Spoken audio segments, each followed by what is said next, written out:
Ian, the comedian MTG cEDH YouTube channel guy, won the Crimson Lions game Commander Challenge 9, A Twist in Time. And he won with Kraum and Tymna.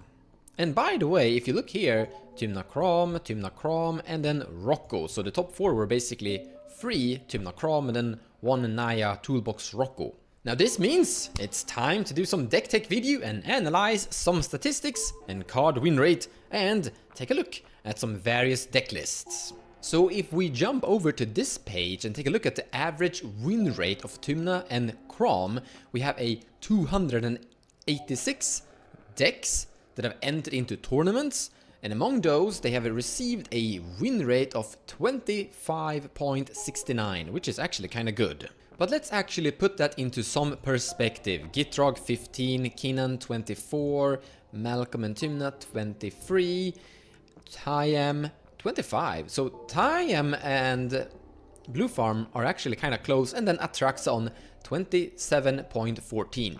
As I calculate more and more statistics, you're gonna see more Commander leaderboard showcase like this. But what I like to do is dig deeper into the specific card choices and see if we can see a pattern, see if we can see some different win rates depending on how you build your decks. For example, here we're looking at Rite of Flame. Now when we take the average win rate from all the 286 different decks together, we get that average win rate of 25.69. But when we look at 238 decks, the ones that do include Rite of Flame, we see an inclusion rate of 83.2% and an average win rate in green text 26.91, indicating that the decks that are including Rite of Flame are having an average better win rate. But we can also find cards that are performing bad. For example, here we're looking at Gilded Drake. 24 decks are playing it, an inclusion rate of 8.4%. By the way, a very low inclusion rate is often indicating that this is not a favorable card, so to say. And as you can see here, win rate in red color, we have a 19.83%, which is far below the average. So decks that are including Gilded Drake aren't performing equally good compared to the decks that don't include Gilded Drake. We are calculating the win rate by collecting all the wins and losses, and here I would like to point something out, that there was an error with this specific tournament. As you can see, everyone has a maximum loss and everyone have basically no wins. So we haven't collected any statistics from this specific tournament. But if we look inside all the other Kraum and Tymna decks, we have a lot of different wins and losses that we can basically calculate, taking the win versus the total games played, and then you get an average win rate. And when you calculate all those wins together and all those losses and all those draws together, you can calculate the average win rate by that. And the average draw rate, by the way, which is 14.23%. If we look at Tyam's draw rate, it's 21.43, by the way, which is kind of interesting. I mean, apparently Tyam is having a lot more draws compared to other blue farm decks, so to say. But let's jump back to this page and into Ian Flannery's deck list. This is the Tymna Kraum build. He brought Teferi Planeswalker. I'm just guessing, yes, we have a Displacer Kitten, and in that case, I'm just gonna guess that we have a Mox Opal. But I don't see an Mox Amber. You don't need Mox Amber. If you have enough, Mox Opal will do the job. We are obviously playing Oddnos, Underworld Breach, Rhystic, Mystic, Touch of the Spirit Realm, lots of artifacts, Lion's Eye Diamond, Jewel Lotus, Grim, Fellowar, Chrome, Arcane, Mana Crypt, Wishclaw, Talion. That's interesting. So Talion is a new card, and therefore we don't have that much sample size on it. As you can see above my head, play it, only 7, an inclusion rate of 2.4%, and in red text there, result is not statistically significant, so we don't know the correct win rate for Talion. We need to see it more in action before we can say something in certain. Orcish Bowmaster, Opposition Agent, Lofo, Archivist of Ogma, Daffy, Dockside, obviously, Draenite, Esper, Grand, Serra Ascendant, Ranger Captain of Eos, We're playing Dam, no Toxic, Wheel of Fortune, no Windfall, no Time Twister. Wheel of Fortune is the only one. Final Fortune, I don't think... No, we were not playing Necropotence, but Final Fortune is still great on its own. Now, there are actually a few auto-includes. Cards that are played in a 100% inclusion rate. Those are Silence, Arithmesa apparently, Demonic Tutor, Arcane Signet, Dockside Extortionist, Thassa's Oracle, Rhystic Study, Command Tower, obviously, Mystic Remora, Tymna, Demonic Consultation, Force of Will, Soldering, Esper Sentinel, and Mana Crypt. Those 15 cards existed in all 286 decks. Ian was playing Draenei Magistrate, is performing pretty okay. He was playing Final Fortune, also seems to be performing quite good. He was playing Wheel of Fortune, also seems to be doing good. Grand Abolisher is, in my opinion, something like an auto-include. 97.98% inclusion rate, so more or less an auto-include. Interesting, I thought this was gonna be better, but Lofo is apparently performing a little bit worse compared to the average. So we have a close to 50-50 split on the inclusion rate for Lofo Corrupted Sheriff. 44.1% are playing it, so a total of 126 decks. And their average win rate altogether is 24.6, which is lower than the average. Also, look at the draw. The draw is at 16.67, which is higher than the average. Orcish Bowmaster is actually showcasing a very identical result. Basically a 50-50 split. The draw rate is higher than the average. The win rate is also lower than the average. However, in the end, it's very close to the average, so I'm not gonna say that it's a bad card for the commander, but it's not showcasing the same promising result as other cards have. Orcish Bowmaster is sitting on a 24.68% win rate on average. Opposition Agent, however, is sitting on a, well, inclusion rate 94.4 and a average win rate of 25.77, which is high, kinda close, identical to the average, I'm gonna say actually. Serra Ascendant was also in the deck. 24.74 average win rate, which is close to identical to the average, I'm gonna say. A little bit lower, but very close. Inclusion rate, basically 40%. 114 decks have included it. Among the artifacts, he is not playing the One Ring. Normally when I see statistics on the One Ring, it's usually performing better than the average. However, looking at this, it's not doing great. Now the sample size is also not that low. 64 decks are quite a bunch. An inclusion rate of 22.7% and an average win rate of those 65 decks together is 21.26. So it's definitely performing worse than the average. Now one consideration might be that decks that are having a better win rate with the One Ring might not have as many potential value engines as Tymna Kraum is able to produce. You have two great value engines in the command zone. You have Rhystic, you have Remora, and you have Black Tutors to find Rhystic and Remora. So do you need more? That's the question. Or, well, that is the theoretical philosophical conclusion I'm kinda drawing, which could be incorrect. I'm seeing numbers and I'm trying to guess why the numbers are showcasing this kind of result. But it could absolutely be so that the One Ring is not something you should play in Blue Farm, or let me just phrase it like this: it's a good card, but with the colors you have, the commander you have, you don't need it. Could be the conclusion. Daffy Voidwalker, he was playing that. Now it has basically a very identical average win rate compared to the average, 24.44, which is lower than the average by like 1%, but it's not far away. It has a 50-50 split. Half of the population are actually playing it. Yeah, exactly half. So 143 decks have played it among the 286 decks. So Daffy Voidwalker is not performing terrible, but it's not like one of the best cards you should consider according to statistics. Mox Amber, however, he was not playing Mox Amber. I was looking for Mox Amber because I saw Teferi and Displacer Kitten, but here Mox Amber It has an extremely low inclusion rate, 8.4%. 24 decks have actually included it. It has an average win rate of 22.22, which is definitely lower than the average, more than 3%. So he was probably correct not including this. Well, I was surprised when I saw Displacer Kitten inside his decklist, because I usually don't see Displacer Kitten inside Tymna and Kraum. It's not a fitting card, so to say. It has an inclusion of rate of 4.2%.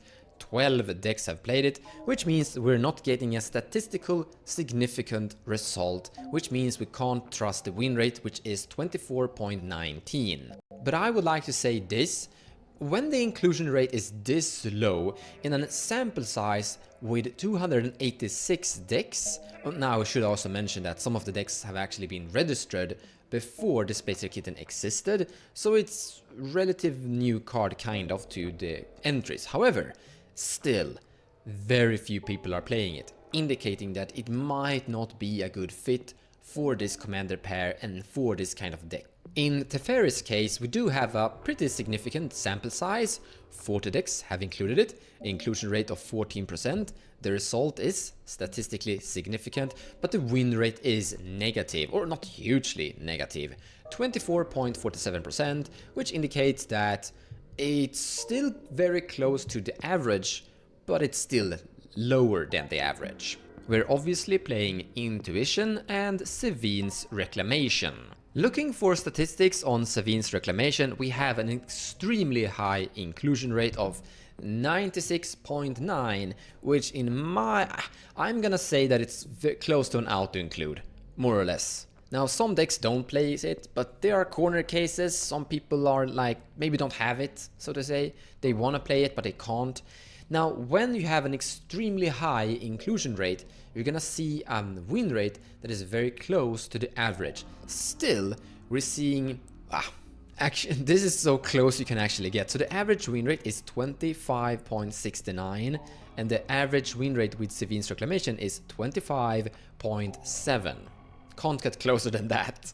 Jumping over to Intuition, it's also more or less an auto-include. Now, it's 94.4 inclusion rate, so every deck is not playing it, but a very high amount of decks are playing it. An average win rate of 25.88, so it's positive win rate. Seems like a very recommended card, a card you definitely should play inside bluefarm. Archivist of Ogma, sitting on an average win rate of 25.4, which is more or less identical to the average. It has an inclusion rate of 17.1, 49 decks have played it, so yeah, it seems like a good card. Jumping back to all the Kraum Tymna decks, scrolling down, looking at all the players that played inside tournaments with this commander, we can see here that this is the first time Ian have ever played Tymna Kraum in a tournament. And by the way, don't look at this. This was incorrect. All the statistics from this tournament here are incorrect, so ignore this. But it still only has one game. But if we scroll down a tiny bit, we're finding this person with a lot of games. Ignacy has played in 9 different tournaments with Tymna and Kraum, and he has an amazing 30.23 average win rate. Now, it's not gonna be statistically significant because it's only 9 games, the sample size is tiny. But 9 games is still pretty good. Interestingly, he also has a very high draw rate of close to 21%. Jumping back here, let's actually take a look at what he is playing inside his deck. Once again, among the Planeswalkers, we're seeing Teferi, Birgi, Dragon's Ray Channel, Esper Grand, Lofo, Oppo, Phasas, Simian Spirit Guide, Sidis' Fateful, Professional Facebreaker, Phantasmal, and Orcish Bowmaster. We're seeing Wheel of Fortune, Windfall, not Time Twister, but more wheels than Ian, Mnemonic Betrayal. Ian was not playing Mnemonic Betrayal. So I have actually looked at Mnemonic Betrayal several times in various different commanders similar to this, and I'm usually seeing some very good results from it. Here we have a very high inclusion rate of 83.9, so 240 decks have included Mnemonic Betrayal, and they have an average win rate of 25.99. So let's just say 26.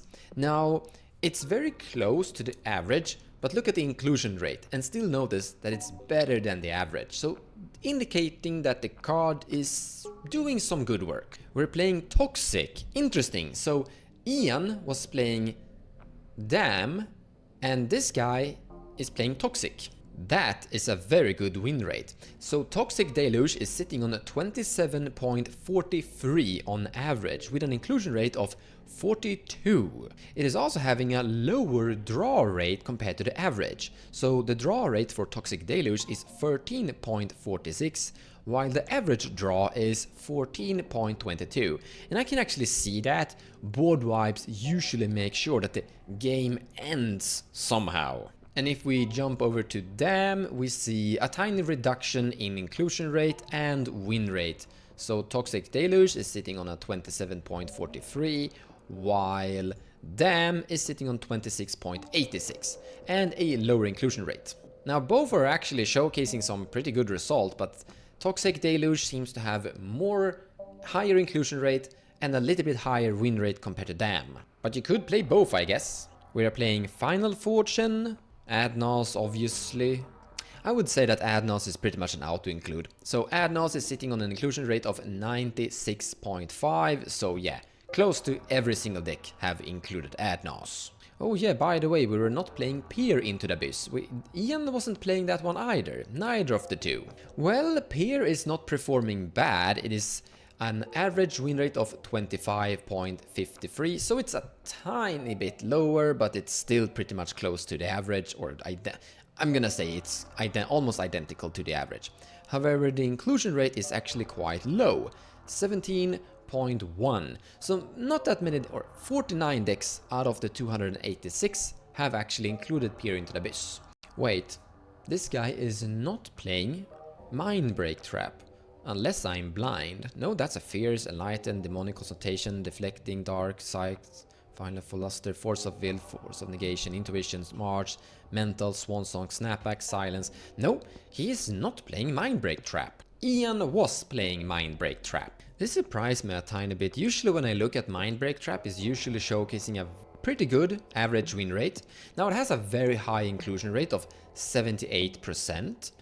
So 223 decks have actually included it, and it's sitting on an average win rate of 25.5, which is more or less identical to the average. So yeah, it's showcasing a good result, or well, it's not showcasing a terrible result, let's just say that, but it is a tiny step lower than the average. Still though, I actually think Mindbreak Trap is an amazing card, one of the best counterspells currently in the format.